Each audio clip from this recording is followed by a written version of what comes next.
right. Hey, listen. Today we want to talk to you about relationships. And we're going to give you 5 points on how to use a bat. No, we're not going to really do that. We don't beat people up around here. We love on them. We're Christians, right? Some of y'all are like skeptical even right now. Y'all thinking, what is going on? No, this relationship series is pretty cool because this is where we live at. We were designed for relationships, connectivity. This is not just about marriage, not just about dating. It can flow into friendships. It can flow into your work. It can flow into mama and daddy and children. And so we want to talk to you a little bit today about relationships, and I'm pretty excited about it. I've been studying really hard, praying for God to do some incredible things. In your seat in front of you, or the seat in front of you, take your yes and no's cards out. We're about to do this again. We had some fun last week, didn't we? We had some fun. Yes and no cards. You ought to have some yes and no cards. It's important that you have these because I'm going to ask you some questions, and I want you to participate. It just shows your teachability, and for all of those who don't participate, you want to stare at your partner really weird, just like, why wouldn't you do this, right? Okay, so here we go. Number one, the question I have, is it okay for the girl to pay for the meal after the first date? Yes or no? Guys, put it down, put it down, put it down, put it down. I know, it's everybody's got an opinion. No. Always, we're talking about staying in love. Always, all right, always. All right. Next question, this is a pretty cool one. Should your in-laws visit more than twice a year? Yes, mine comes to church here. She can come to my house, Mary, mother-in-law, anytime you want. Matter of fact, I moved her in my backyard, honestly. No, that's a good deal. That's a good deal. She's an incredible lady. Wherever you are, mother-in-law, in here. All right, here's one this is going to really like strike a nerve, so you got to really think about what we're about to say here. Ready? This is a big one. Number 3, is it still hard to tell your friend that they have something in their nose? Yes or no? It is, man. It's hard for me because when I look and I see hairs and they got a booger stuck there, I'm like, I want to tell that brother he's got to do something with that. You know, I don't even hear anything they say after that. I'm just staring. So look at your partner next to you. Look at your partner next to you and go, it's good to have you today. Y'all thought I was going to say something about your nose? Come on, man, really? We're not going to get that personal.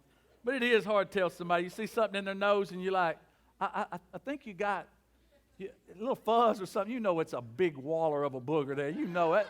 That sucker protruding out. You know that. Don't sit in there lying. And help a brother out. Tell him, say, hey, man, go to the restroom. You got something hanging. All right, so Matthew chapter 19, verse 5 and 6. Watch this verse right here, these verses 5, 6.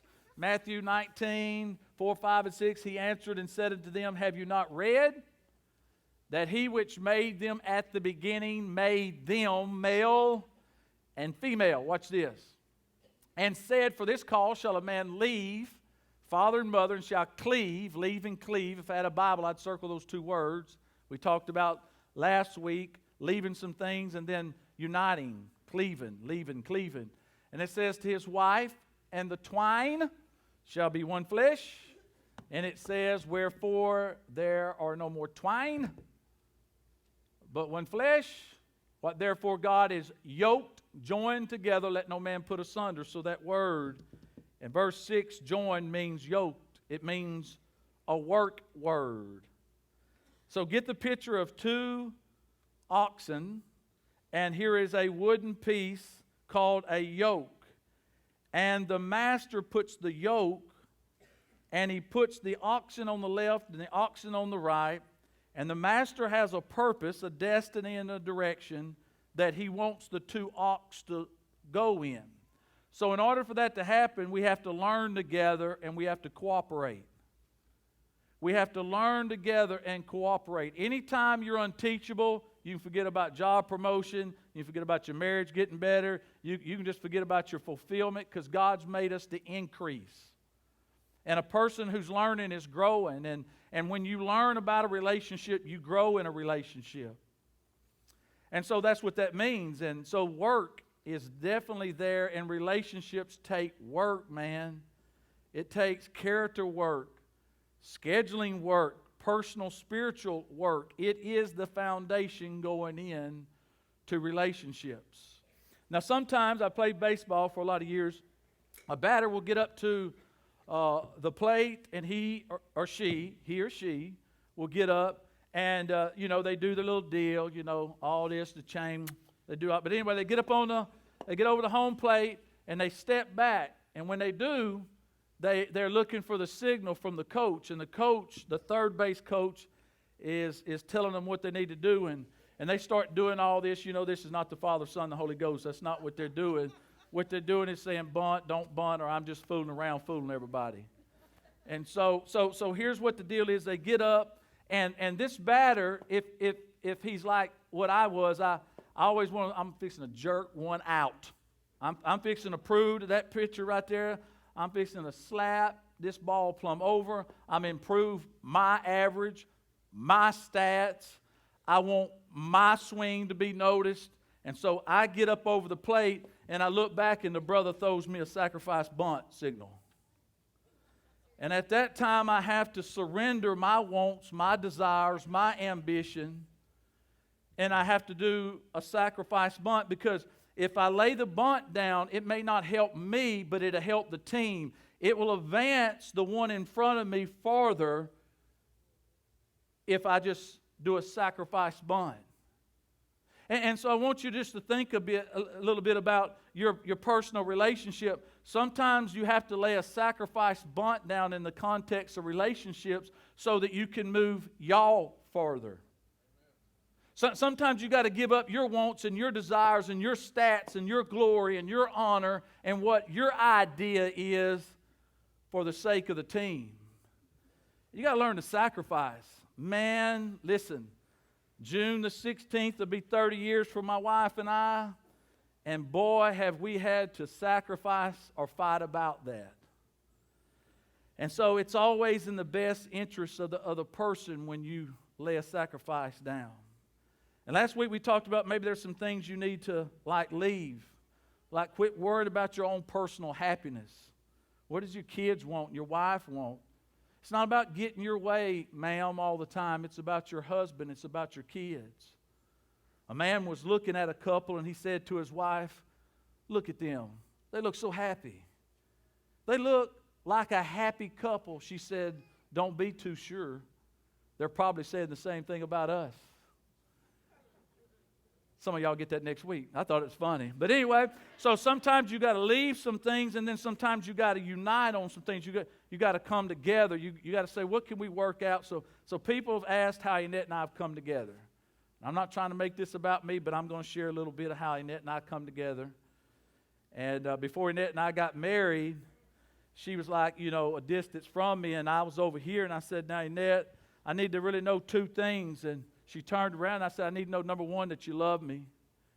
And I said, number two, I need to know that you're always going to be there for me." And she started walking to me, and she responded like this.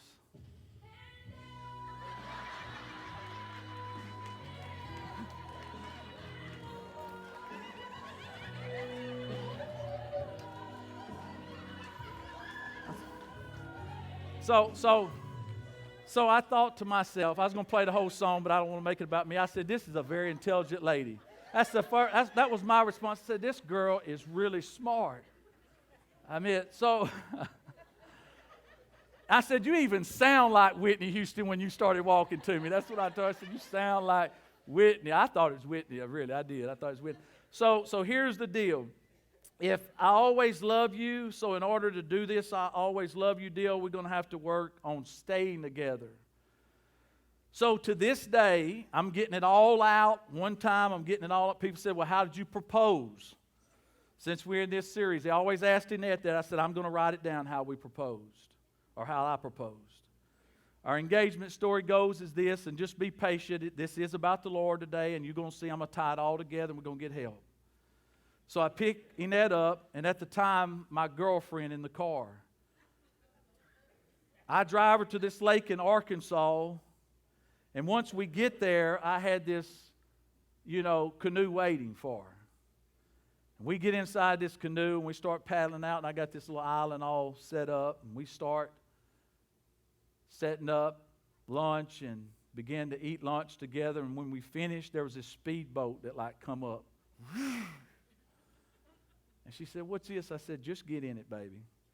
So she gets in the speedboat, and it takes us back to shore, and there's this limo waiting for us. And she gets inside the limo, and we drive to an airstrip, and we get inside this little small plane. And we fly over the hills of Arkansas. We land in another grass airstrip at some small Christian college that I knew. It was real quaint. And there's this chapel on campus there. And so we go inside the chapel, and the whole thing's set up. I got candles lit all over the place, flowers, and at the front, there's a big old huge envelope. And at the front of the church, it had her name on it in that. And so she walked down the aisle, opened the envelope, and it says, "Will you marry me?" And she turns around, and I'm on one knee, of course, and she says yes. And I thought, you better after all this. All this money, So she turns around, and I'm on that knee. She says yes. And we leave the chapel, and there's an old beat-up truck on the outside waiting for us. We get into the truck, and we go to dinner. And at dinner, I began to explain to her all the different vehicles and what they meant. So the first car, I said, "Baby, represents some normal days. We're just going to have a normal day sometimes in our marriage. A lot of those. The canoe represents that we're going to have seasons, that we're going to have to work together to make this thing go, this relationship to go. And the speedboat, it represents fun. Girl, we're fixing to have us some fun. It's going to be exciting. It's going to be awesome." And I said the limo, what that does, that represents the relationships that are going to impact us in our life. And the plane, and that it's about us growing and going toward God in our relationship. And I said the old beat-up truck, it represents as we get older, girl, we're going to get beat up in life, but we're going to stay together. So I explained this to her, and that's how I proposed. I know it's not very romantic, but I did the best I could. And that didn't happen. I'm just lying to y'all. But we did stay at the Holiday Inn. We really, some of y'all brothers getting ready to propose, y'all like, I got to go back to work. It's no way. After she heard that, I'm not. So there's a lot of stuff out in culture today that talks about starting relationships, but not a lot of it on maintaining relationships. And the reality is there's only one requirement for falling in love. You just got to have a pulse. But if you're going to stay in love, it's going to take some work. So we know how to fall in love, but we're dangerously ill-equipped, write that down, to stay in love. We can fall in love, but we're dangerously ill-equipped to stay in love. There's over 1,500 organizations out there that will help you meet and fall in love, but they're lacking in resources to help you stay in love. And those of us who have recently got married or been thinking about getting married or planning a ceremony, you will vouch this, over $15,000 to $25,000 just for a pretty decent wedding. A wedding. Not the marriage. Now we need to learn to read some books, go to seminars, and come to messages like this to learn what God would have us in our relationships. You know what's funny? I'm not talking about those who are sick or those at a great distance or whatever that can't be here physically, but I got a lot of requests saying, "Hey, is this going to be on live stream?" Man, they won't even put the energy, and I know you're watching me, but won't even put the energy into your marriage or potential marriage. You want to shortcut the process. And please hear me what I'm saying. Please hear me what I'm saying. This ain't about money. It's a principle. But they'll give a pastor $50 to marry them, but they'll go spend $1,000 on a cake. They'll go spend $20,000 on a wedding and give the guy that's singing or the guy that's taught them $50. Where's the value at? The value is always in the wedding, and what I'm trying to get you to do is not think preachers want money. I'm trying to get you to think of where you're putting your value. Are you getting ready to do all this with a wedding dress and cake and the canoes and the airplanes? Or are you going to really go buy a book and try to figure out what do I need to do called guardrails to keep me from going over the cliff with my marriage? See, we have all kind of books on how to fall in love, but we're not doing the right things to stay in love. It's like I don't want to be taught nothing. I can't learn. Look, there's all kind of books. There's Mama and Daddy. Don't go to a single person and say, what would you do? Would you marry her? I mean, would you marry him? Don't go to a single person and ask advice about how to raise kids. They don't have it. They are a kid. Don't do that. Don't go to a person who's been divorced. It's not that they 3 or 4 times they've been divorced. It's not that they haven't learned or you're perfect or not. But don't go to them and ask for advice. I mean, you got to put some work. You've got to put some work in your marriage. Read something. I make people read 3 books before I marry them, and now I'm making it really hard for me to marry people. Because everybody, 1 out of 2 marriages end in divorce, and the next marriage, 80% of them fail in divorce. Take those stats. Do that homework. Make them read 3 books. Gary Chapman, The 5 Love Languages that we're going to talk about, the Art of Marriage by Tim LaHaye, and then Larry Burkett on finances, the 3 things that will destroy your marriage: money, sex, and communication. You find out, they'll come and they'll giggle, and I'll go, hey, did y'all read? We hadn't got to it yet. We in love. I said, okay. Okay, so basically you want me to put more into the marriage than you are willing to put. Just a thought. So I want you to think about how much a divorce lawyer costs. I want you to think about the emotional expense of your children and you and your wife when it all falls apart. You can't run to that tux and that dress and say, would you counsel me? Would you talk to me? Can I feel something else? Would you help me change? That stuff don't help you change. So you go in, but you go in thinking I'm going to stay, and I stay because I'm going to grow. I know we all learn from what Scripture says, and the reality is those of you who have walked enough life know that sometimes things don't work out in relationships the way we want them to. I want to talk to you to some of you today, who are in relationships, and you've been in a relationship for a while now, and it just doesn't have the excitement or the level of commitment it once had. I want to give you a verse in John 13. John 13. Let's look and see what it says. John 13. Put that verse up about loving. It says, a new commandment. I'm going to command you to love. You can't command an emotion. I'm going to command you to hate. I'm going to command you to give. I'm going to command you to be joy. Well, how's he going to command us to do that? He said, a new commandment I give you, that you love one another. He took a noun, flipped it around, and made a verb out of it. He said, you really can't command an emotion, but I can command an act.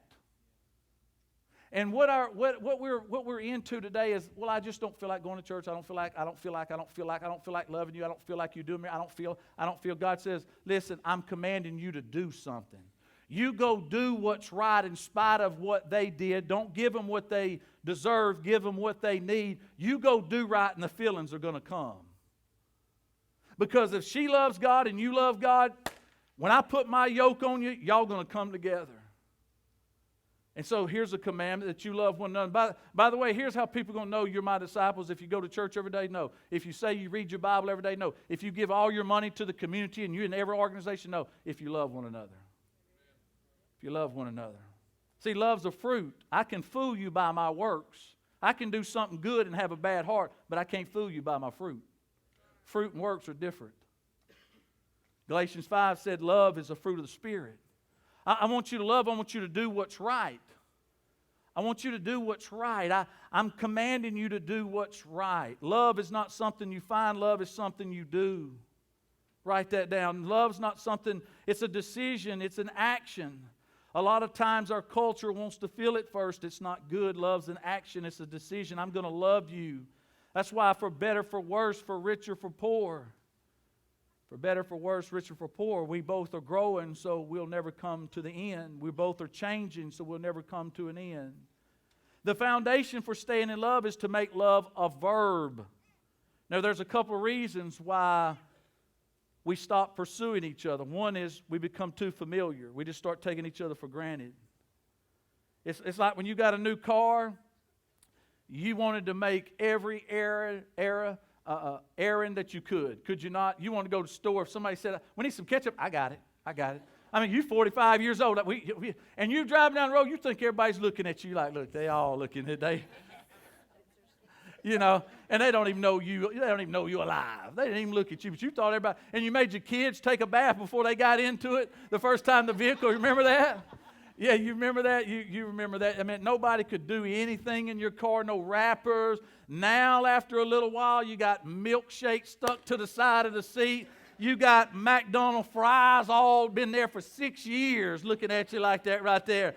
You got all kind of stuff going on because you just become familiar with it. It's not important anymore. I wooed you to marry you. Now you ought to know I love you. And I forget staying in love takes work. I got to keep showing you. I got to keep verbing you. I got to keep verbing you. I got to keep verbing you and showing you that I love you and showing you that I love you. Annette and I, when I was in Australia in the Navy, we couldn't wait to see each other. I'd get off work and she wanted to see me and I wanted to see her. You know, 30 years later and 3 kids later, it's kind of like this. You know, she's at home and I show up 20 minutes late and I'm like, baby, I'm at home. She's like, good. I've been here the whole time. What, you want a parade or something? Where at one time, you know, you're fighting over, I'll get the ketchup. No, baby, I'll get it. No, you get it. No, I'll get it. No, let me get it. It's like, bless God, you know where the ketchup is. Go get it if you want some. God gave you legs to walk in. I mean, you know, just on, you know. That kind of stuff like that. Just that kind of stuff. The next thing is not only become familiar, we become exhausted. My soul, we're trying to be mother of the year and father of the year. I hear about people in soccer, baseball, badminton, marbles, water polo, and they thinking the devil's attacking them. No, you know what your spiritual problem is? You wrung out, baby. You need to go home and go to sleep. That's the most spiritual thing you can do. Go home and go to bed. You'll wake up and go, I just feel God's presence. No, He's always been there. You just feel Him, period. Now you were numb before. Oh, I ain't helping nobody, am I? I'm not helping nobody. Let me go back to my notes. In the beginning, God created. And what happens is, I got at 19, this is cool. At 19, I got all this energy. So I got high energy and low responsibilities. I got high energy and low responsibilities. I didn't have Micah, Leah, and Felicia. I didn't have a bunch of bills. I didn't have all of those things. I had high energy and low responsibility. But we don't talk about it when the script gets flipped. Now that we older, we got low energy and high responsibility. I got grandkids. I don't. But a lot of people have grandkids and they've got kids and they got bills and they got businesses and now our energy is not what it used to be. So watch this. So what takes the hit? Something's got to give. It's just one of me and a lot of it. So what takes the hit? It's my marriage. So you're working yourself to death all these years. I'm working myself to death all of these years. And we come together, we got stuff, but we don't even know who each other is. And the truth of the matter, if a lot of people will be honest, I don't want to go home because she's got too much mouth for the marriage. Yeah. I don't want to go home because when I go home, he's going to sit on the recliner and get the remote and try to control me. And so I don't really want to go home. And so we got a lot of stuff. Lawyers are excited about that. Yeah, when I divvy that up and he writes me a letter and I write him a letter and he writes me one back and I write him back, we're going to take what you worked for all your life because you learned nothing about marriage. So it's our marriage, low energy. My marriage or the future marriage needs to focus in on my responsibility, not my rights. I'll just be honest with you. I've been around a little bit, served my country, and all these people with rights. Well, we got rights. We got rights. I'll never hear anybody say, we got some responsibility, man. We got to take care of some things, man. No, we got rights. Everybody's got rights. The whales got rights today. Birds have rights today. Everybody's got rights. What about responsibility?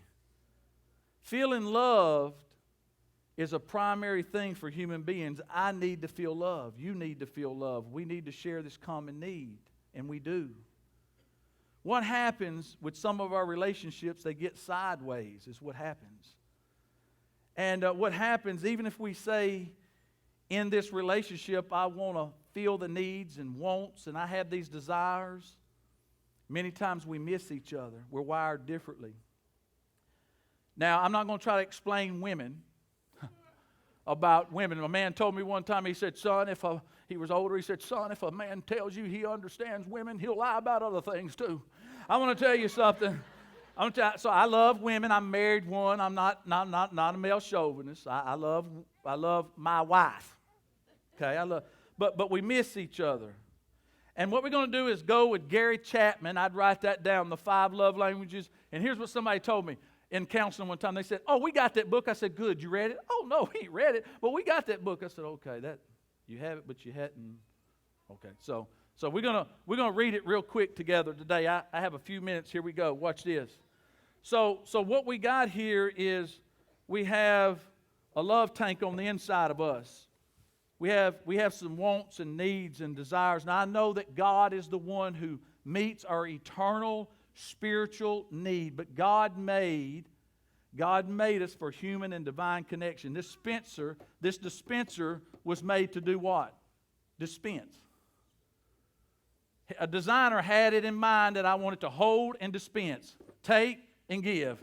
Take and give. God made us take and give. So here's a lot of relationships right now. Anybody want a drink? You say, that sucker's dry. That's as dry as cracker juice. That's pretty dry.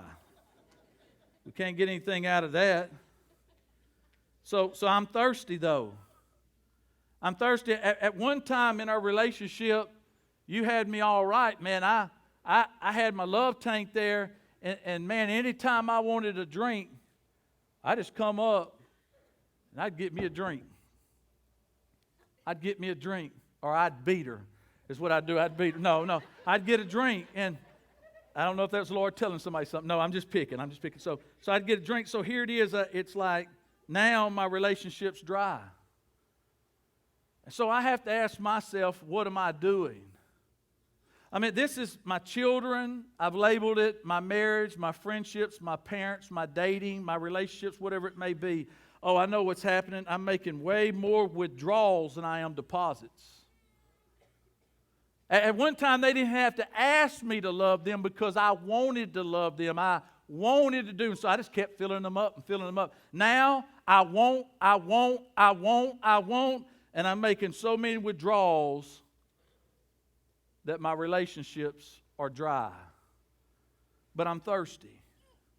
So here's what I want you to understand about this love tank. So if you don't know how to fill someone's love tank at this point, you will before you leave. But I want you to think about this. If my partner does not know what I'm really needing in my life, it's my responsibility to tell them, because love has never made anyone a good mind reader. Let me say that again. Love has never made anyone a good mind reader. Well, you ought to know, but I don't. So, Inette, it's not your fault that I'm dry. It's my fault, because now I'm telling you I need physical touch, not intimacy only. Not mad at that. But physical touch and words of affirmation. That's what I need. And then you can have whatever you want. I'm happy. That's what I need. Oh, you didn't know? Well, baby, that was my fault. That wasn't your fault. And so now, Annette, what do you need? Annette says, well, what I need, I don't need them words. I need you to get that vacuum cleaner.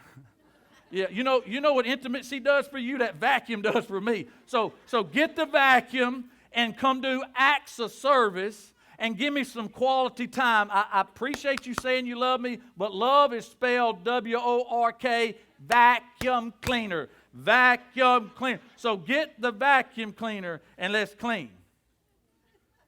No, I don't ever get the vacuum cleaner and go, ah! I'm like, what am I doing? But she's over there going, he loves me. He loves me.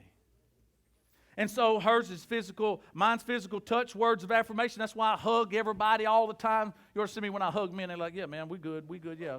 Good to see you too. Good to see you too. Get off of me, bro. Get off of me. You know, so I'm straight. I want to just go in public and say that. Ain't nothing wrong with me. But we got to feel each other. Now watch this. Here is what hurts. Here's what hurts.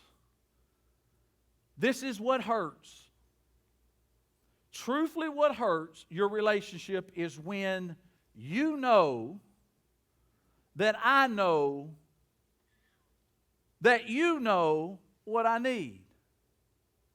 What hurts me is when I know you know what I need, but you won't give it to me. Now, ain't that physical touch and words of affirmation? You know that. Why would you hold that from me?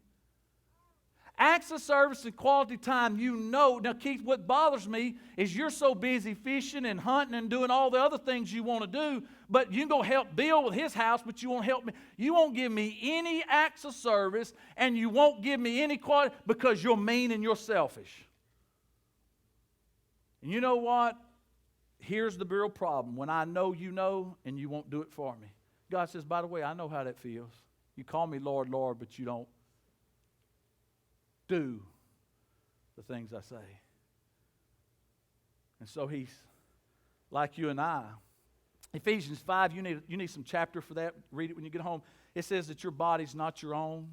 It says that he belongs to you and you belong to him. And so that's pretty cool. Submit one to another. Submit one to another. I want to do this because I love you, because I appreciate you. I love you. And I appreciate you. So what happens in relationships is I'm wanting water. I'm wanting water, and you know what you keep wanting to give me? You want to give me tea and Coke and punch and Kool-Aid. And you killing yourself doing this, man. You really mean it, Keith, when you say, I love you, I love you. I know you mean it with all your heart. When you touch me, I don't believe it's just for intimacy. I believe you're showing me what fills you up, but what fills you up does not fill me up. So I communicate what I need, and that's where we're missing each other. I need physical touch and words of affirmation, and that's acts of service. So she'll get my underwear, she'll clean my house, she'll lay it all out for me, she'll do all these acts of services, and then she means to love me, but you know what it does for me? Nothing. Dry. She's like, I mean what I'm doing. Don't you understand I'm doing this with all my heart? Yeah, but tell me you love me. Tell me I'm a good man. Tell me I'm a good person. Tell me you're proud of me as a dad and as a father and a provider. You do that and we on the track. But don't be giving me Coke when I'm asking for water. Don't be doing that. Now you really need to pay attention what we're fixing to do here, because this is really important. Grab a card in front of you or underneath your seat. It's called the 5 Love Languages. This is going to be cool, and we're going to hurry up. 5 love languages. Because I want you to take something home with you. This is important now. 5 love languages. If you don't have a card, raise your hand and we'll get one to you. Just make sure you look in front of you. All right, we need a card right over here. We need a card over here. Do we have any cards, Eric? Can we get some cards, babe, right over here? Thank you, man. Just get some cards out of the back of one of them seats. Reach behind you. Reach around you. Anybody raise your hand? This is important, guys. We don't need another sermon. We don't need to be having 100 verses that we're not obeying. We just need 1 or 2 verses to live by today. All right, you ready? If you need a card, raise your hand. Last call, you all. That's all. Right over here. We got a young man right over here. We got a wife over here that wants her husband to have one. No, what's here? So here we are. Ready? So let's go through them very quickly. I'm going to be very quick with it. So here's the first love language, is receiving gifts. Now this doesn't make you materialistic. It's just when somebody buys you some candy or flowers or whatever, you go, now that,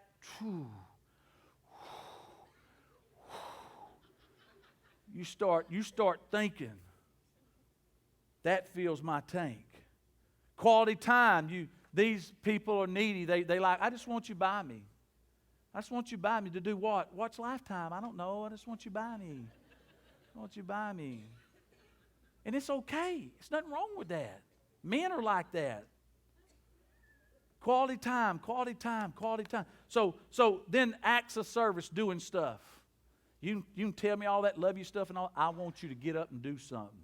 That's what fills me up, man. And then words of affirmation. When you just tell me that you love me and you look at me and you say, you're just an awesome daddy, and there ain't a man like you, that just fills me up. 75% of love when their spouse leaves them an email, they feel loved, or a text or a voicemail, they feel loved 75%. 76% love it when their significant other says they are beautiful. 72% of men love it when their wives recognize what they've done and says that they have done it well. Then the last thing is physical touch. I'm not talking about intimacy. I'm talking about when your husband grabs your hand. Your wife, you got your elbow and you're driving down the road and she kind of scoots over there and she kind of puts her hand on your hand. And you flip it over there to 105.5. You know what I'm saying? You know what I'm saying? I mean, it's okay. We in church, don't. Some of y'all throw Whitney on there. I don't know all the new people. Okay? But you throw your stuff on there and you go, we got this right. We got this right. And let me just give you men a hint. When a woman walks by like this, don't follow her with your eyes. Okay? You know what? Women's got eyes in the back of their head. They play like they ain't watching you. They like looking off and eating and all that. Whole time out of their peripheral or right back here, they watching everything you do. Just take it from a fool, all right? Just write that down. Wisdom. Don't sit there and salivate when a woman walks by. They know that. They don't think you're having an epileptic fit. They think something's going on with you. But we're going to get back to physical touch. That was just free. That didn't cost you anything. That was free. So which one really? You got a primary and a secondary. So which one? No, here's the cool thing. Look at your partner next to you and say, may I have that card from you because I want to learn how to verb you better. Do that. Say, may I have that card from you because I want to learn to verb you better. Now, if you're single, don't turn to her that you don't know or turn to him and say, may I have your card? I want to learn to verb you better. Don't do that. You'll mess everything up, kill my message, they ain't coming back. You'll freak. It's weird. Okay? Don't do that. Don't do that. But I want to take this card home, and what I'm going to do is love you better. I'm going to take this card home because I want to verb you better. And then in 2 weeks, I want you to go back, and I want you to look at your spouse, your friend, your boss, whoever you give that to, and I want you to say, how's it working? Am I doing better? And if you know they're showing effort, don't look at them and say, yeah, but you could be doing a lot more. Don't do that. Just say, yeah, baby, I'm real proud of you. Thank you so much. You know, it's not all the way there yet, but I'm feeling it. And I appreciate you. Compliment them. Thank you, baby. I love you. That means a lot. Now, the last thing I'll say to you is this. How many people came to your mind when I was preaching this message that you thought could use this message other than yourself? If you thought of anybody, I just want you to raise your hand real quick. I'm not going to ask you to write nobody down. Raise your hand. All right, so you thought about some friends. Okay, so here's what I want to ask you to do. When you leave this church, we're putting it on live stream right now. And I just want you to go to howchurch.net, and I want you to take what you heard today that you think will help someone else, and I want you to share it with your friend. I want you to say, you know what, I got some help today, and maybe this will help you. Maybe it's a kid. Do you know that kids have love languages? Yeah. Maybe it's a parent, maybe it's a friend, maybe it's a husband, maybe it's a girl. I don't know. I don't know who it is, but somebody come in the theater of your mind, someone's picture came, and I just want to ask you to do that. Now, wouldn't it be ashamed if you knew somebody who was poisoned and you had the antidote? And you're like, well, man, they can get their own antidote. I got mine, they can come get theirs. When you had the power to help them out. Why don't you stand this morning? We're done. So we're taking our love language card. We're giving it to the person next to us who's our spouse. And what we're saying is, I want to learn how to verb you better. And then what we're going to do is we're going to share this message when we leave here. That's what I'm asking you to do. And so as we come this morning, I want you to bow your heads, and I want to pray that this thing sticks. Father, make it stick. Father, make it stick. God, we're so educated over our level of obedience. But make this stick. It breaks your heart, God, when we break apart. And God, if something's already happened and we've gone through a divorce or a bad problem or dating, God, it's not over till you say it's over. So we can't unscramble eggs, but we can learn today. There's daughters that need to be told this. There's sons that need to be told this. There's friends that come to me complaining about their marriage, and I give them my opinion. But God, here's some stuff that'll help them. Help me help them. You help me get past my hurt, and help me be someone that can help them get past their hurt. We know it's your yoke, it's your decision, it's your purpose for our life and your destiny and your will that we need to yoke up with. We know you're leading us, but help it stick. In Jesus' name I pray. Amen. I just want to ask, is there any moms or dads?